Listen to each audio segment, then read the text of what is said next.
ఈ ప్రభుత్వం సింహ స్వప్నంగా ఉంటుందని మరొకసారి హెచ్చరిస్తున్నారు. ఎవరైనా చరిత్ర ఒకసారి చూసుకుంటే దిశ తెలుగుదేశం పార్టీ వచ్చిందంటే లా అండ్ ఆర్డర్ సెట్ కావాలి. ఈ రోజు ఎన్డీఏ ప్రభుత్వం ఉన్నాం. ఎన్డీఏ ప్రభుత్వం కూడా చాలా స్పష్టంగా ఉంది. ఎట్టి పరిస్థితుల్లో లా అండ్ ఆర్డర్ ఉపేక్షించాం, ఎవ్వరు బ్రేక్ చేసినా.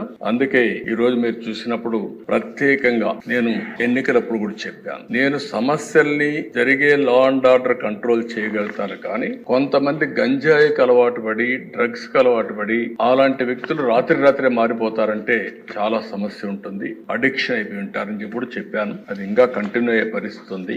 ఏదేమైనా దిశ గంజాయి పైన డ్రగ్స్ పైన ఉక్కు పాదం మోపాం.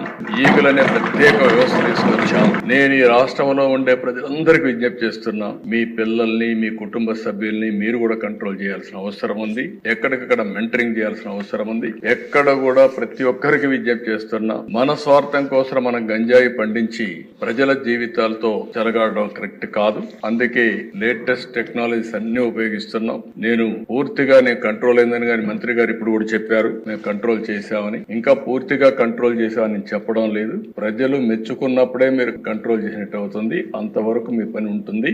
ఎట్టి పరిస్థితుల్లో ఈ రాష్ట్రంలో ఒక్క ఎకరా కూడా గంజాయి పండించడానికి వీలు లేదు. అది జరిగే వరకు నిరంతరం ఈ ప్రభుత్వం పోరాడుతుందని చెప్పుకోవడం ఒక్క మాటలో చెప్పాలంటే గంజాయి పైన డ్రగ్స్ పైన యుద్ధం చేస్తున్నాం. ఈ యుద్ధాన్ని ఆపే పరిస్థితి ఉండదు. లేటెస్ట్ టెక్నాలజీస్ ఉపయోగిస్తాం, సెటిలైట్ ఉపయోగిస్తాం, డ్రోన్స్ ఉపయోగిస్తాం, ఇంకా ఎక్కడెక్కడ ఏజెన్సీస్ ని పెట్టాలంటే అన్ని కూడా పెడతాం. అవన్నీ పెట్టి పూర్తిగా బార్డర్ లో కూడా మన రాష్ట్రానికి రాకుండా కూడా చెక్ చేసి యంత్రాంగాన్ని కూడా క్రియేట్ చేసుకుంటాం అని చెప్పి కూడా నేను మీకు తెలియజేస్తున్నా. ఎవరైతే గంజాయి పండించే అమాయకులు ఉన్నారు వారందరికీ ప్రత్యామ్నాయ ఉపాధి కల్పిస్తాం. వారిని కూడా రిక్వెస్ట్ చేస్తున్నాం, మీరు ఎక్కడ కూడా గంజాయి పండించద్దని కూడా వారందరికీ చెప్తున్నారు.